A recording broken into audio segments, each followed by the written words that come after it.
Hello students, very very good morning to all of you. So we met again. Students, blackboard पे क्या लिखा हुआ है? Molecular basis of inheritance. हम लोग अपनी 12 CBSE अलॉन्ग कोर्स में जो यूनिट है जेनेटिक्स की, उसका जो चैप्टर है मॉलिक्यूलर बेसिस ऑफ इनहेरिटेंस पढ़ रहे थे. और आज इस चैप्टर को हम लोग एंड करके जाएंगे. मतलब आज इस चैप्टर की भी एंडिंग होगी और जो पूरा कोर्स है उसको भी आज हम फिनिश करेंगे. ठीक है, क्या देख रहे थे?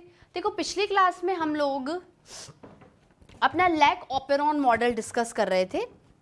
आज बहुत सारी बातें हम लोग थोड़ा NCERT में से लेंगे, क्योंकि जैसे अभी ह्यूमन जीनोम प्रोजेक्ट आएगा, आपका DNA फिंगरप्रिंटिंग आएंगे, everything is written in the book. सिर्फ हम लोग लॉजिक देखेंगे. We are not going to write everything from the book. Lac operon model. Lac operon model का क्या मतलब होता है कि इस मॉडल के अंदर आपको लैक्टोज का मेटाबॉलिज्म समझाया है. लैक्टोज किस तरीके से मेटाबोलाइज होता है. देखो, बैक्टीरिया होता है इकोलाई. इकोलाई बैक्टीरिया जनरली किस पे डिपेंड करता है? फूड, उसका जो फेवरेट फूड है इकोलाई का वो ग्लूकोज होता है. अब इकोलाई क्या करता है? जैसे मान लो ग्लूकोज नहीं अवेलेबल है, किसी वजह से ग्लूकोज की शॉर्टेज हो गई है, तो हमारी बॉडी, या मान लो इकोलाई की body is not prone to death, कि इकोलाई की जो बैक्टीरिया है वो मर गया. नो अगर आज हमारा फेवरेट फूड दही चावल है या कड़ी चावल है, इनकेस अगर हमें वो चीज़ नहीं मिल रही है, तो for our survival, for our energy, for our growth and development, for carrying out the regular metabolic activities, हम लोग कुछ और खा लेंगे, मतलब थोड़ा कम खा लेंगे, पर स्टारवेशन पे हम लोग सर्वाइव नहीं कर सकते. सिमिलरली यही बात होती है. इस मॉडल को अगर आप देखो तो इस मॉडल में क्या है? देखो, लैक ऑपेरॉन. ऑपेरॉन का मतलब क्या होता है? Group of jeans. ऑपेरॉन का मतलब क्या होता है? ग्रुप. ये मैं बहुत सारी चीजें पहले समझा चुकी हूँ, आज सिर्फ कंटिन्यू में थोड़ी बातें और बताऊंगी. लैक मतलब लैक्टोज, ऑपेरॉन मतलब group of genes which help the other genes to regulate, which helps the other gene to translate, which help the other genes to transcript. क्योंकि regulation of gene expression mainly transcription level से start होता है. आप उसे जब mRNA बन रहा है तब रेगुलेट कर सकते हो, जब वो न्यूक्लियस से बाहर साइटोप्लाज्म में आ रहा है तब कर सकते हो, जब जेनेटिक कोड को देखकर राइबोसोम प्रोटीन बनाएगा तब कर सकते हो. तो ऑपरेट मतलब कि हमारी बॉडी में सिर्फ कोई पर्टिकुलर जीन रिस्पॉन्सिबल नहीं है इन चीज़ों को रेगुलेट करने के लिए, इन चीज़ों को ऑपरेट करने के लिए. देखो, आपके पास कोई DNA स्ट्रैंड है, आप उसे स्ट्रक्चरल जीन कहोगे. अब वो जो DNA स्ट्रैंड है, जो टेम्पलेट स्ट्रैंड है, उसकी जो भी जेनेटिक कोड की कॉपी आपको mRNA पे कॉपी करनी है, तो उस चीज़ का मेटाबॉलिज्म, वो जो चीज़ हो रही है, वो पर्टिकुलर वो जीन कंट्रोल नहीं कर रहा, अदर जीन्स भी कंट्रोल कर रहे हैं. तो उसी का ही मतलब है ऑपेरॉन. ऑपेरॉन का मतलब क्या होता है? Group of genes which actually control the procedure of transcription and then translation. तो ऑपेरॉन क्या बोलोगे? Group of genes.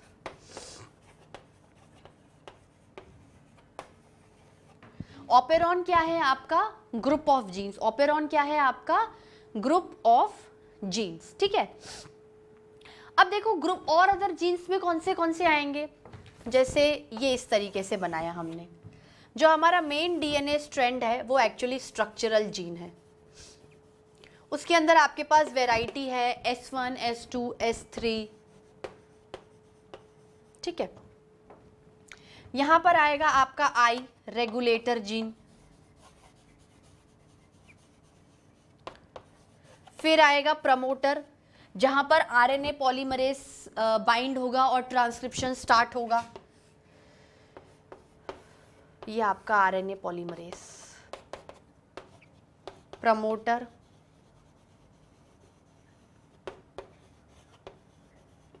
ठीक है. और ये चीज तो हम लोग देख ही चुके थे कि आपका ऑपेरॉन मॉडल दो तरीके से काम करता है, positive control, negative control. Already कोई चीज स्विच्ड ऑफ है, आप उसे इंड्यूस करके स्विच्ड ऑन करोगे. कोई चीज ऑलरेडी स्विच्ड ऑन है तो डिप्रेस करके, रिप्रेस करके उसे ऑफ करोगे. ये हो गया RNA पॉलीमरेज.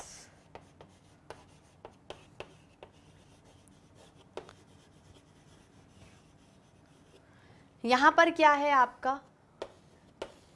Operator gene.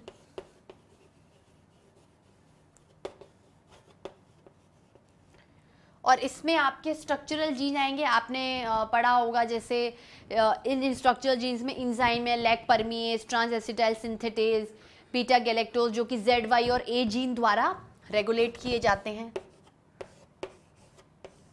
ऐसा ये है सिनेरियो। अब देखो क्या होता है कि ये जो रेगुलेटर जीन है, ये जो आपके रेगुलेटर जीन है, रेगुलेटर जीन, प्रमोटर जीन और ऑपरेटर जीन, तीनों कलेक्टिवली कंट्रोलर जीन्स कहलाते हैं। क्या कहलाते हैं? तीनों कलेक्टिवली कंट्रोलर जीन्स। क्या कहलाते हैं स्टूडेंट्स? Controller jeans. अब हम लोग दो तरीकों से ऑपेरॉन मॉडल पढ़ोगे। देखो इस ऑपेरॉन मॉडल का कॉन्सेप्ट क्या है, मैं वापस से आपको बताना चाहूंगी कि आज हमारी बॉडी है, आज हमारी बॉडी सैकड़ों तरीके के प्रोटीन्स बनाती है, लेकिन हमारी बॉडी को रेगुलर बेसिस पर प्रोटीन नहीं बना रही कि दिन भर ही प्रोटीन बनाती रहती है। अगर दिन भर प्रोटीन बनाएगी तो दिन भर मेटाबॉलिज्म होगा, दिन भर एनर्जी का कंजप्शन होगा, आप तो हर टाइम थके हुए रहोगे। तो हमारी बॉडी हमेशा प्रोटीन नहीं बनाती है, वो एक बल्क में प्रोटीन बना के रखती है, फिर जो थोड़ी बहुत ज़रूरत होती है उस हिसाब से बना लेती है। अपन एग्जाम्पल में ले सकते हैं, जैसे आप महीने का राशन लेके आते हो, तो आप बहुत सारा लेके आते हो, 15-20 किलो आटा, लेकिन ये थोड़ी कि 15-20 किलो आटा आता है और एक ही दिन में ख़त्म हो जाता है, भले आप कितने लोगों का भी खाना बना लो, धीरे धीरे खत्म होता है ना। जैसे आज आपने चावल बनाया तो आपने आटे का इस्तेमाल नहीं किया, या आज आपको रोटी बनानी तो आपने चावल का इस्तेमाल नहीं किया, इस तरीके से। तो यहाँ पर भी यही है कि हमारी body is full of proteins, लेकिन कौन सा प्रोटीन कब बनाना है, कौन सा प्रोटीन कब नहीं बनाना है, ये इस मॉडल के स्विचिंग ऑन और स्विचिंग ऑफ पर डिपेंड करता है। जैसे हमने कोई मीडियम लिया, उसमें ये ई कोलाई बैक्टीरिया को बिठा दिया, ये मीडियम है भैया, बैक्टीरिया है तो ऑब्वियसली लेबोरेटरी में ही उसकी रिसर्च होगी, ऐसे हथेली पर या रूम में तो रिसर्च होगी नहीं। तो अब हमने कहा कि पहला ऑप्शन है कि आप लैक्टोज ऐड ही मत करो। भाई आप लैक्टोज के मेटाबॉलिज्म से ही तो ऑपेरॉन मॉडल पढ़ पाओगे कि लैक्टोज डाला तो ऐसा हुआ, लैक्टोज नहीं डाला तो ऐसा हुआ। मतलब जो ऑपरेटर जीन्स हैं, जो आपके कंट्रोलर जीन्स हैं, उनकी स्विचिंग ऑफ, स्विचिंग ऑन होना, ट्रांसक्रिप्शन होना, ये सब कुछ आपके लैक्टोज की एडिंग या नॉन एडिंग पर डिपेंड करता है। जैसे हमने कहा लैक्टोज इज एडिड, या हम कहते हैं चलो लैक्टोज इज नॉट एडिड, हमने डाला ही नहीं।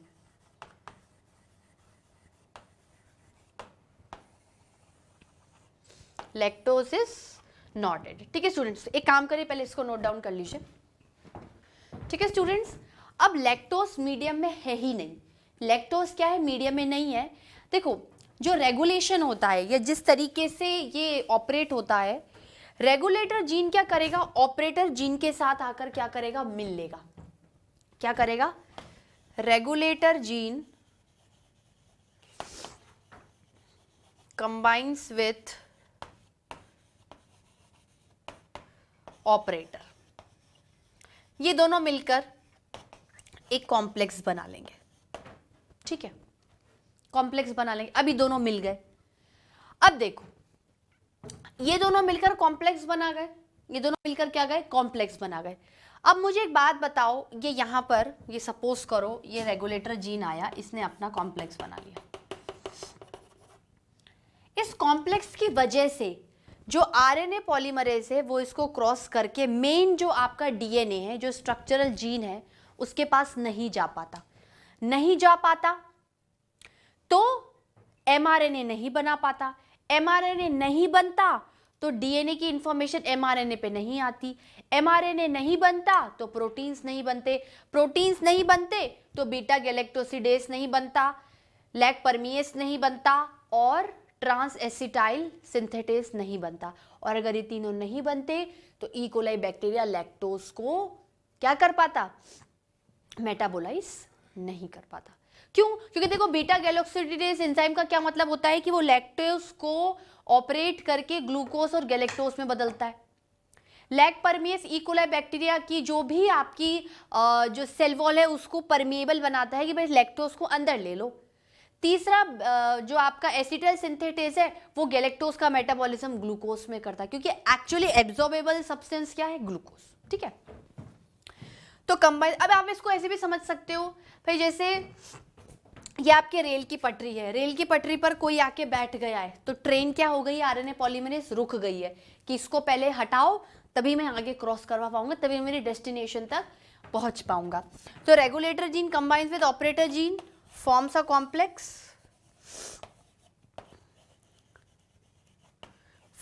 Complex, so RNA polymerase cannot cross and reach the structural gene.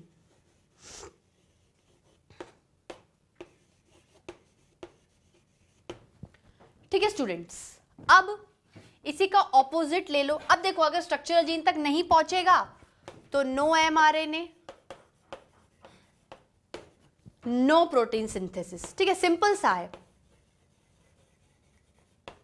That means जो ऑपरेटिंग मॉडल है वो क्या रहा, स्विच्ड ऑफ ही रहा ना, ऑन कहाँ हुआ। अब आपने क्या करिया, लैक्टोज को ऐड कर दिया।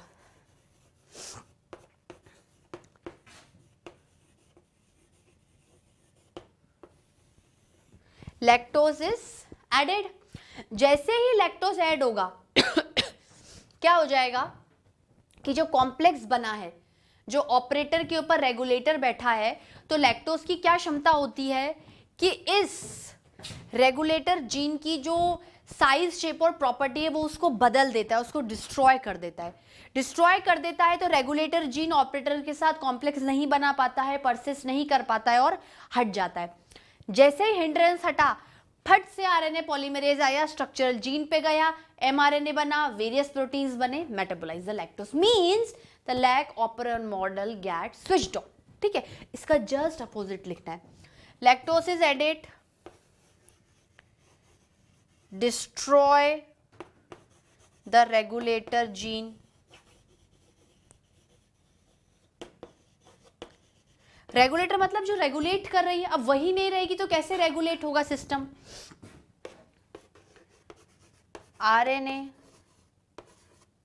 आरएनए पॉलीमरेज जो भी है आप, हाँ RNA polymerase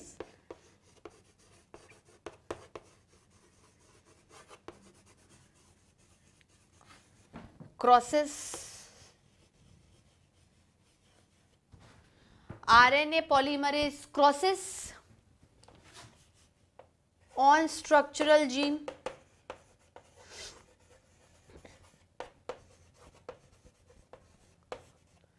mRNA, proteins, proteins मतलब जो Z जीन है वो रेस्पेक्टिव प्रोटीन बनाएगा, Y जीन रेस्पेक्टिव प्रोटीन बनाएगा, A जीन है रेस्पेक्टिव प्रोटीन बनाएगा।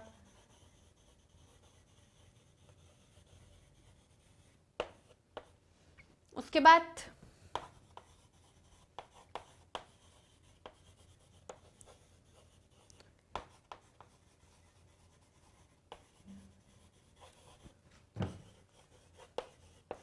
सिंथेटिस।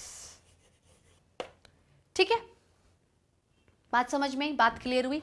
ये क्या है आपका लैक ऑपेरॉन मॉडल। अब जो टॉपिक हम लोग देखने वाले हैं, शुड आई रब दिस, वो है ह्यूमन जीनोम प्रोजेक्ट।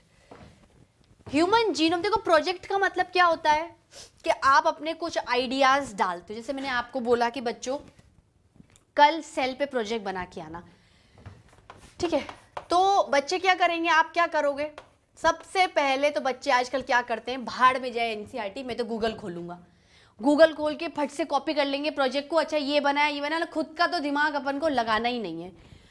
प्रोजेक्ट का मतलब होता है कुछ न्यू इन्वेंशन। जैसे आज मैं आपको ये, चलो आप, मैं कोई प्रोजेक्ट बना रही हूँ तो मैं उस प्रोजेक्ट में ये कोशिश करूँगी कि ऐसी कोई नई चीज़ डालूँ जो कि पुरानों में नहीं हो, तभी तो मेरी थ्योरी और मेरी ये सब चीज़ें सक्सेसफुल होंगी। भाई मैं जो अगर कोई न्यू इन्वेंशन करना चाहती हूँ, या आप खुद देखो कि जब मेंडल्स आए, मेंडल ने बेचारे ने इतनी मेहनत करी एक पी प्लांट पर आपने उनकी थ्योरी को नहीं माना, लेकिन बाद में जब और लोग आए, उन्होंने उन चीज़ों को पढ़ा तो उन्होंने समझा कि अरे मेंडल ने ही तो जेनेटिक्स के बारे में बताया, तभी तो उन्हें फादर ऑफ जेनेटिक्स कहते हैं। और अगर आज हमें जेनेटिक्स की नॉलेज नहीं हो तो हम ये समझ पाएंगे कि कैसे मैंने अपने पापा के कैरेक्टर्स को इनहेरिट किया। कुछ कुछ कैरेक्टर मेरी दादी से, क्योंकि मेरी दादी से तो मेरे पापा हुए हैं, ठीक है, तो जो दादी के कैरेक्टर्स थे वो मेरे पापा में आ गए और पापा के कैरेक्टर मेरे अंदर आ गए। तो ये अभी सुनने में और लिखने में और पढ़ने में बहुत आसान है, लेकिन जिन साइंटिस्ट ने इन पे कंट्रीब्यूशन किया उन्होंने अपने लाइफ के सालों दे दिए इनको, सालों मतलब पूरी पूरी लाइफ दे दी सिर्फ एक जीन को समझाने के लिए। आपके लिए जीन बनाना बहुत आसान है, क्रोमोसोम बनाया, फट से जीन बनाया, हो गया। लेकिन उस जीन के अंदर जो डीएनए था उसके बारे में पढ़ना is it a very great task, very tougher task.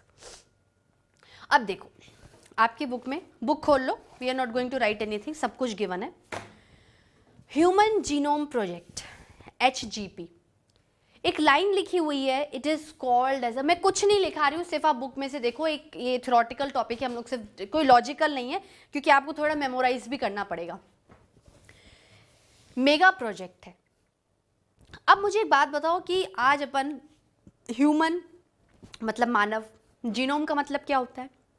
Genome का मतलब होता है मेरी पूरी बॉडी है, मेरी बॉडी सेल की बनी हुई है, सेल के अंदर क्या है?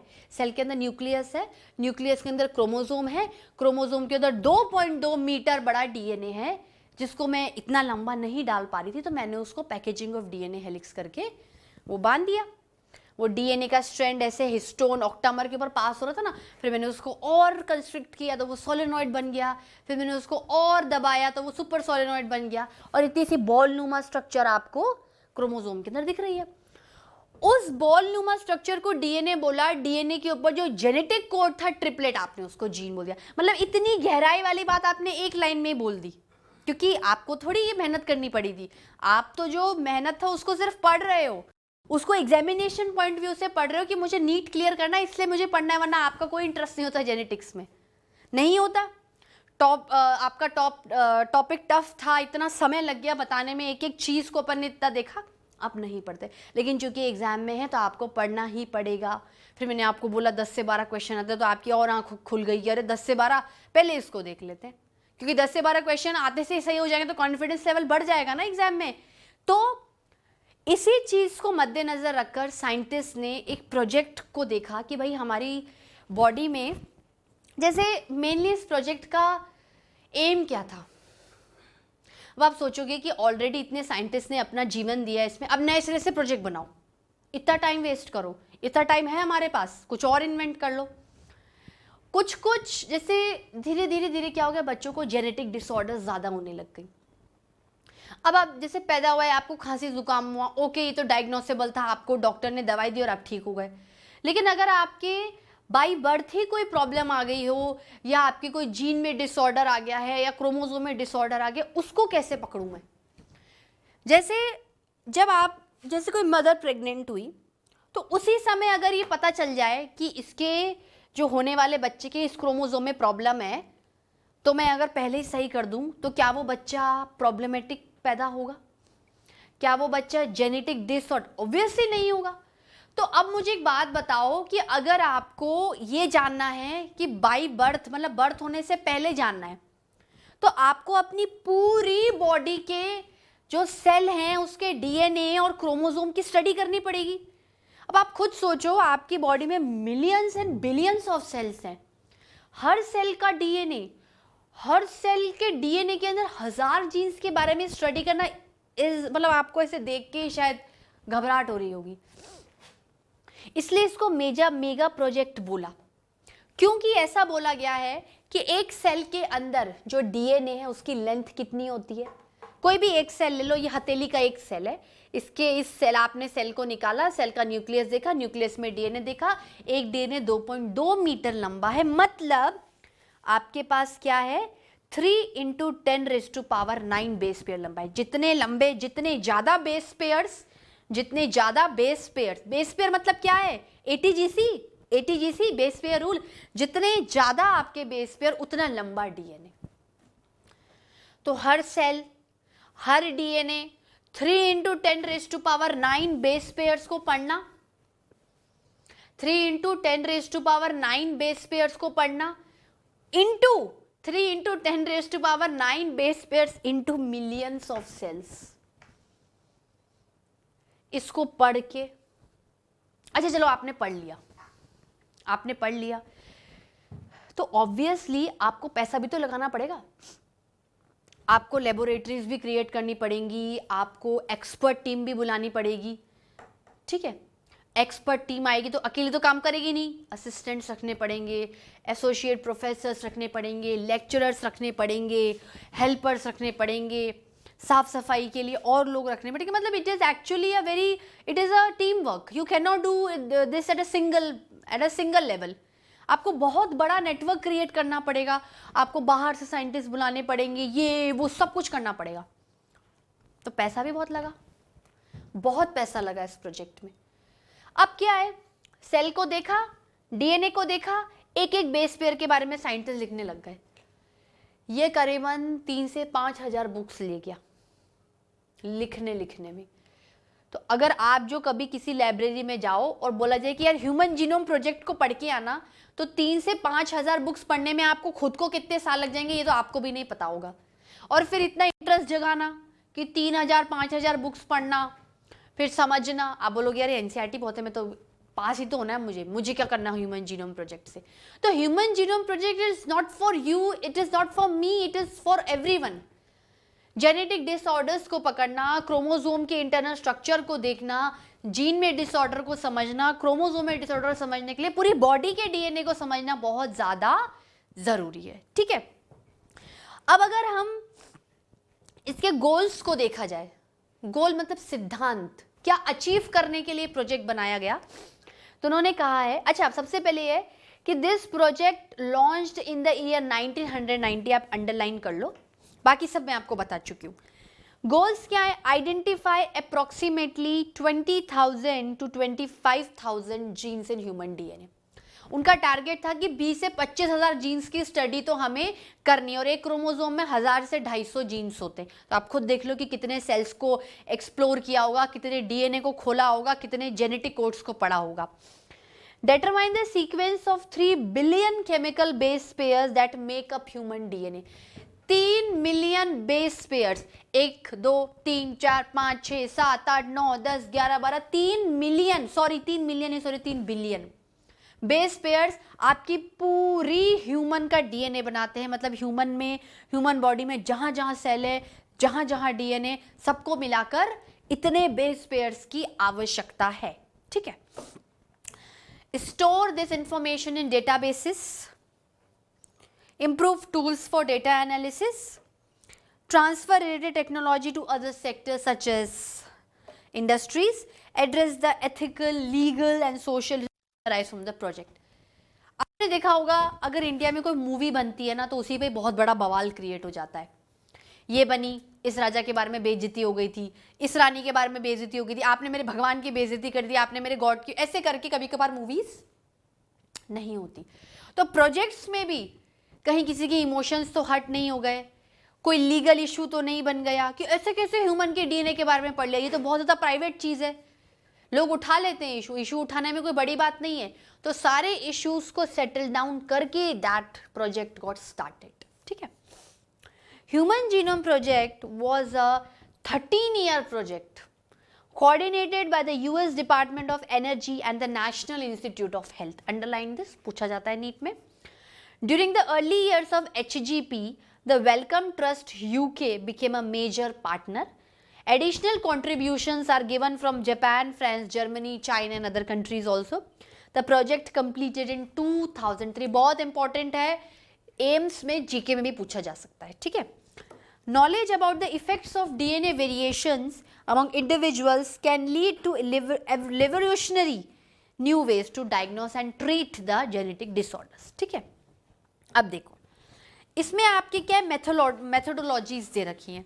मेथोडोलॉजीज में क्या है, the methods involve 2 major approaches. 1-2 लाइनें हम लोग पढ़ लेते हैं, लिखने की कोई ज़रूरत नहीं है स्टूडेंट्स, ज़बरदस्ती का टाइम वेस्ट है, क्योंकि जो यहाँ पर लिखा हुआ है वही का वही मैं आपको पॉइंट्स में लिखाऊंगी। तो ये दोनों चीज़ें हैं, ये हम लोग क्या करेंगे इसी में ही देखेंगे, ठीक है students. The methods involve 2 major approaches. One approach focused on identifying all the genes that express their RNA refer to the express sequence tags. मतलब जो भी सीक्वेंस आप बनाते हो mRNA में उसको उठा लो, ठीक है। उसको क्यों उठाओगे? क्योंकि जो DNA स्ट्रैंड में होगा वही की वही इंफॉर्मेशन आपके mRNA पर आ रही है। The other took the blind approach of simply sequencing the whole set of genome that contain all the coding and non-coding sequence called as sequence annotation. पहले में तो क्या इन्होंने आरएनए को देख लिया, एमआरएनए को देख लिया, सेकंड में बोला छोड़ो यार, बॉडी में जितने भी जीनोम है सबको अरेंज कर लो, पढ़ लेंगे अपन तो ऐसे, ठीक है। For sequencing the total DNA from a cell is isolated and converted into random fragments. पूरी बॉडी का डीएनए उठाया और उसको काट के छोटे छोटे छोटे छोटे फ्रेगमेंट्स में कन्वर्ट कर दिया कि अब हम आराम से स्टडी करेंगे। Recall DNA is a very long polymer, बहुत बड़ा पॉलीमर है। अब आप खुद सोचोगे इतने एक पॉलीमर को तोड़ने में कितने फ्रेगमेंट्स बन गए होंगे। And cloned in a suitable host using specialised vectors. The cloning resulted into amplification. Cloning में क्या होगा, आप मल्टीप्लाई कर रहे हो, मल्टीप्लाई में क्या होगा, आपको एम्प्लीफाई हो जाएगा, जूमिंग तरीके से आप डीएनए को देख पाओगे of DNA fragment so that it subsequently sequenced with ease. और मेनली होस्ट किसको बनाया, ह्यूमन बींग्स पे तो एक्सपेरिमेंट कर नहीं सकते उठाकर, तो बैक्टीरिया एंड ईस्ट, ठीक है स्टूडेंट। अब ये वाली बात हो गई है। और क्या दे रखा है इसके अंदर, आपके ये दे रखा है कि अब ये आपको प्रोसीजर क्या है पढ़ना है, इसके बारे में बहुत ज़्यादा नहीं पूछा जाता है। सिर्फ एक मतलब नीट में तो ह्यूमन जीनोम प्रोजेक्ट के सीक्वेंस के बारे में नहीं पूछा जाएगा, बहुत ही कम क्वेश्चन आते हैं। सीबीएसई एग्जाम्स के बेसिस पर आपको पूछा जा सकता है, ठीक है। तो ये वाली बात हो गई। उसके बाद साइलेंट फीचर्स क्या है इसके, कि the human genome contain 3164.7 million nucleotide basis. Average cost आपने 2.4 मिलियन पड़ी। ये जो भी कॉस्ट है, ये जो भी पैसा लगा है, ये बहुत ज़्यादा लगा, ये सबसे लार्जेस्ट ह्यूमन का प्रोजेक्ट था, ठीक है। उसके बाद देखा गया कि the functions are known for 50% of discovered genes. मतलब इतनी मेहनत करी, फिर भी जो 100% जीन्स है उसमें 50% जीन्स के इन्होंने फंक्शंस को निकाला। उसके बाद repeated sequences makeup a large portion of human. इन्होंने बोला कि पूरे डीएनए में बहुत बार सीक्वेंसेस रिपीट होती हैं, जैसे एटीजीसी होगा तो पता नहीं करोड़ों बार एटीजीसी आ चुका होगा, ठीक है। Repetitive sequence are stretches of DNA sequence. कोई भी चीज रिपीट करोगे तो उतनी लंबी खिंचती जाएगी। That are repeated many times, sometime 100 to 1000 times. They are thought to have no direct coding function but they shed light on chromosome structure, dynamism and evolution, ठीक है। Scientists have identified 1.4 million locations where single base DNA differences, single nuclear polymorphism occur in human. The information promises to revolutionize the process of finding chromosomal location for disease-associated sequence and tracing human history. Single nucleotide polymorphism. Single nucleotide का मतलब क्या होता है, बस ये एक nucleotide है, pentose sugar, phosphate group and nitrogen bases, उसका किसी के साथ भी बॉन्ड नहीं है। उस पर्टिकुलर लोकेशन पे आप समझ सकते हो कि यहाँ पर कोई डिजीज है, यहाँ पर कोई डिजीज है, क्योंकि वो बॉन्ड नहीं बना रहा। बॉन्ड नहीं बना रहा तो अपनी एक्चुअल मॉर्फिज्म को, अपने एक्चुअल जो स्ट्रक्चर है उसको वो चेंज करके बैठा हुआ। तो this is a matter for discussion, ठीक है स्टूडेंट्स। अब इसके एप्लीकेशंस क्या होंगे भाई, इसके एप्लीकेशन बहुत तरीकों से हैं कि जैसे जैसे आप ह्यूमन जीनोम प्रोजेक्ट को पढ़ते जाओगे, आगे बढ़ते जाओगे, तो आपको टिश्यू लेवल, सेल लेवल पर जितनी भी बीमारियां उनके बारे में पता चलेगा। आपकी बॉडी में जो जेनेटिक मेकअप है उनके बारे में आपको बहुत अच्छे से पता चलेगा। अगर किसी भी बच्चे को कोई भी क्रोमोसोमल या जेनेटिक डिसऑर्डर होने वाली होगी तो आप पहले ही इस चीज़ को समझ लोगे, ठीक है स्टूडेंट्स। तो ये वाली बात है, इसको आप एक काम करो, अच्छे से देख लो एक बार, then we will start with the DNA. मतलब आप पूरी एनसीईआरटी की रीडिंग मार लो, कुछ बचा हुआ है, फिर हम लोग डीएनए फिंगरप्रिंटिंग स्टार्ट करते हैं, ठीक है स्टूडेंट्स। तो ये हमारा ह्यूमन जीनोम प्रोजेक्ट था। अब जो लास्ट टॉपिक इस चैप्टर का हम लोग देखने वाले हैं वो है डीएनए फिंगरप्रिंटिंग। डीएनए फिंगरप्रिंटिंग का मतलब क्या होता है, डीएनए की फिंगर की प्रिंटिंग ले लो, ऐसा समवॉट कुछ ऐसा ही बोलना चाह रही हूँ, समझते हैं हम लोग। इसकी समरी बता देती हूँ पूरी। देखो, डीएनए फिंगरप्रिंटिंग कहता है कि क्या दो लोगों के डीएनए मैच हो सकते हैं, बिल्कुल एक जैसे तो नहीं, पर काफी हद तक। देखो डीएनए फिंगरप्रिंटिंग में क्या है, जैसे ये आपका डीएनए, ये समझ लो आपके पेरेंट का डीएनए है, और ये जो ऑफस्प्रिंग है उसका डीएनए है। तो हल्का फुल्का मैनिपुलेशन आएगा इसमें, क्योंकि आप इसी वजह से ही तो अपने पेरेंट के आइडेंटिकल और क्लोन नहीं हो। आप क्या हो, ठीक ठाक रिसेंबल करते हो, पर एकदम वैसे क्लोन नहीं हो, ठीक है। जैसे थोड़ा सा ये मैनिपुलेशन कर दिया मैंने यहां पर,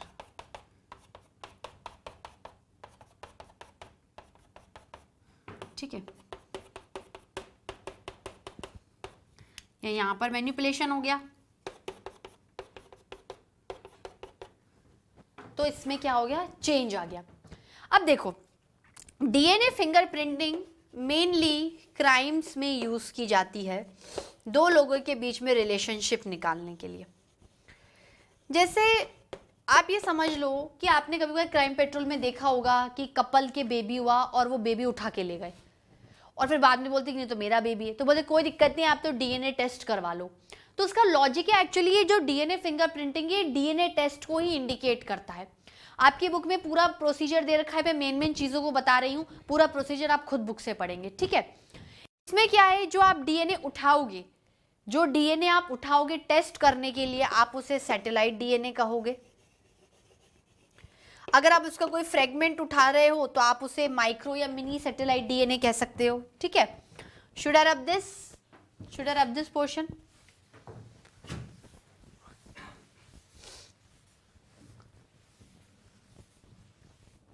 ठीक है, सैटेलाइट डीएनए। अब देखो इसका जो बेसिस है डीएनए टेस्ट का या फिंगरप्रिंटिंग का, वो क्या है, to see the non coding part of DNA. Non coding मतलब जो प्रोटीन नहीं बनाएगा। भाई ऑब्वियसली बात है, डीएनए में ऐसी भी तो सीक्वेंसेस है, ऐसे भी तो जेनेटिक कोड हैं जो किसी अमाइनो एसिड के लिए नहीं है, जो कोई प्रोटीन नहीं बना रहे, उन सीक्वेंसेस को देखने के लिए। जैसे ये आपका डीएनए है,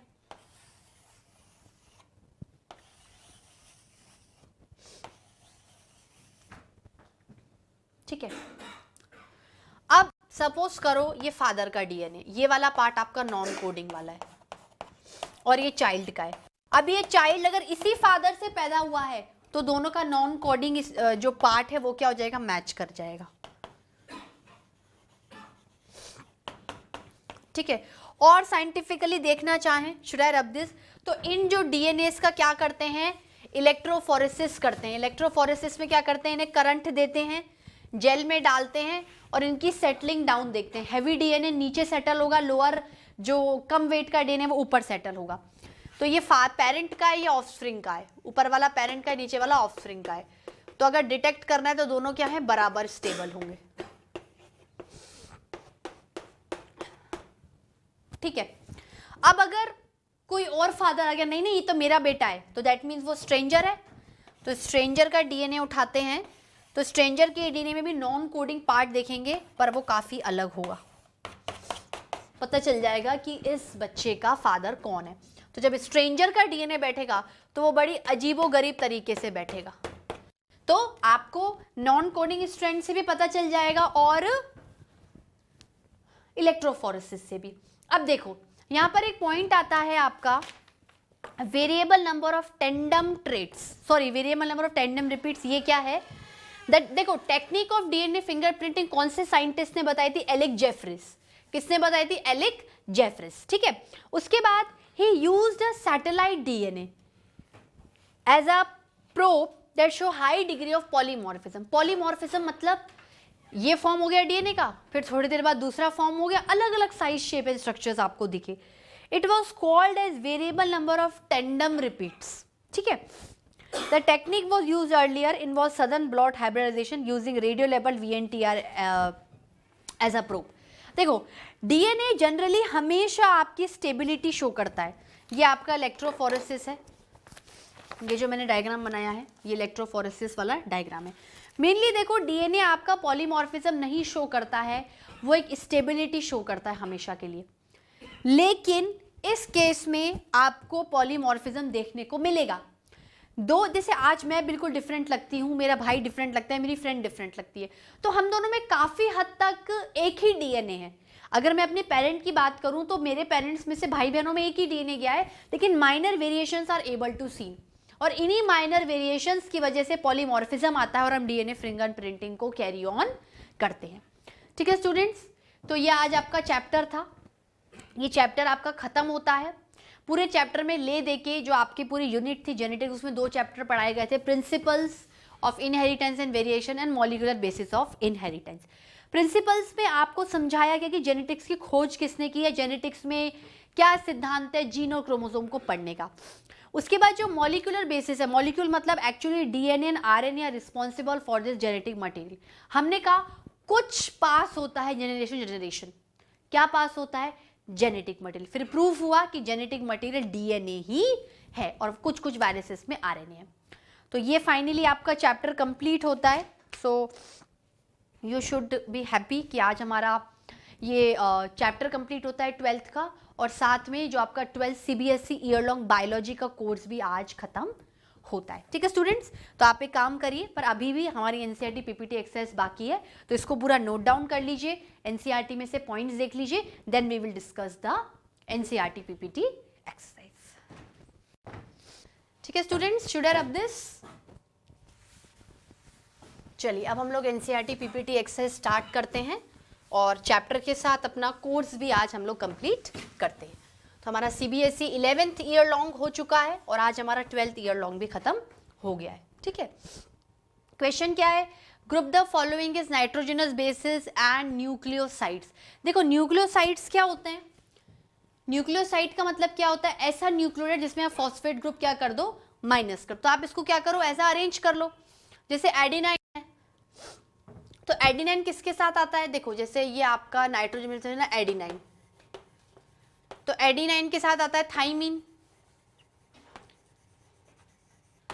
और ग्वानिन के साथ आएगा, ये आपके क्या है बेस पेयर्स हैं, ग्वानिन के साथ आएगा साइटोसिन। तो जो बचे हुए हैं वो क्या होंगे आपके न्यूक्लियोसाइड, जैसे ग्वानोसिन क्या है आपका न्यूक्लियोसाइड है, और सिटिडीन आपका न्यूक्लियोसाइड है, और यूरासिल किस में आता है, आरएनए में आता है।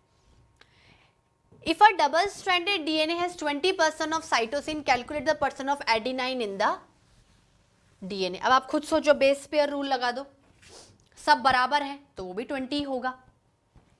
If the sequence of one strand of DNA is written as follows, ये है, तो कॉम्प्लीमेंट्री स्ट्रैंड की क्या होगी, अरे जस्ट अपोजिट कर दो ना, जैसे आप बनाते हो ATGC तो कर लो TACG TACG TA, ऐसे करके। ठीक है, just opposite base pair rule निकाल के। If the sequence of the coding strand the transcription unit is this, तो इसकी क्या होगी, इसमें भी बेस पेयर रूल लगा के करना है। पर आरएनए में क्या होगा कि A की जगह जो T की जगह U आ जाएगा, तो A की जगह आ जाएगा U, T की जगह आ जाएगा A, C, G, फिर U। ठीक है students, which property of DNA double helix lead Watson and Crick to hypothesise semi conservative mode of DNA replication. देखो डबल हेलिकल स्ट्रक्चर में क्या है कि दोनों के अंदर अपना पेरेंट कंटेंट क्या रहेगा, प्रिजर्व रहेगा, इसलिए सेमी कंजर्वेटिव डीएनए क्यों लगाया कि अगर आप ऐसा डबल स्ट्रैंडेड डीएनए को हटाओगे तो एक तो आपका हमेशा पेरेंट रहेगा ही, और जो न्यू वाला है उसके साथ में बन जाएगा। अगर ये सिंगल स्ट्रैंडेड होता तो क्या सेमी कंजर्वेटिव मेथड हम कर पाते, नहीं कर पाते। Depending on the chemical nature of template DNA और RNA nature of nucleic acid synthesize from it, list the type of nucleic acid पॉलीमरेसेस।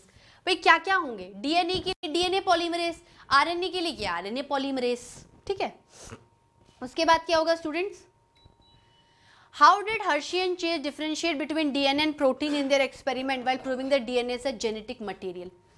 देखो हर्शी एंड चेज ने जो भी आपका ट्रांसफॉर्मेशन एक्सपेरिमेंट्स किया, ले दे के वो ये बताना चाहते थे कि DNA are associated with proteins, but DNA is not able to manufacture protein, DNA सिर्फ जेनेटिक इंफॉर्मेशन को स्टोर करता है, आरएनए क्या करता है, प्रोटीन को बनाता है। इसलिए डीएनए के ऊपर एमआरएनए बनाना पड़ेगा, उसके बाद वो जेनेटिक कोड प्रोटीन को एक्सप्रेस करेगा।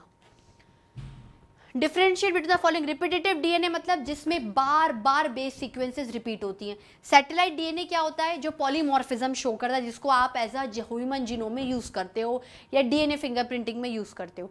एमआरएनए, टीआरएनए, एमआरएनए मतलब मैसेंजर आरएनए जो कि डीएनए पे बनता है, टीआरएनए एक एडेप्टर मॉलिक्यूल होता है जो कि अमीनो एसिड को लेकर आता है और प्रोटीन बनाता है।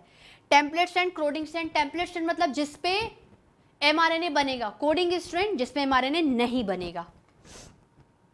List two essential role of ribosome during translation, ribosome क्या करता है, जेनेटिक कोड को बढ़ता है और अमीनो एसिड को जोड़कर प्रोटीन सिंथेसिस में मदद करता है, इसलिए तो इसको प्रोटीन फैक्ट्री कहते हैं। In the medium where E. coli was growing, lactose was added which induced the lac operon. Why does the operon shut down some time after addition of lactose in the medium? बिल्कुल जो lack operon model मैंने लिखाया था ना, as it is आपको copy करना है, ठीक है। तो we are not going to discuss it.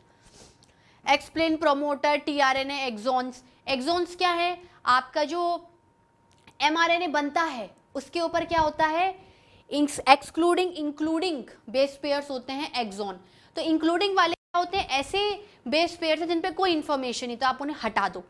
एक तरीके से जो एचएनआरएनए बन रहा है उसके अंदर एक्सॉन इंट्रॉन है, आप जीन स्प्लाइसिंग करके इंट्रॉन्स को हटा दो तो एक्सॉन वाला पूरा आपको कंटिन्यूस स्ट्रैंड मिल जाएगा जिसपे इंफॉर्मेशन स्टोर्ड है, ठीक है।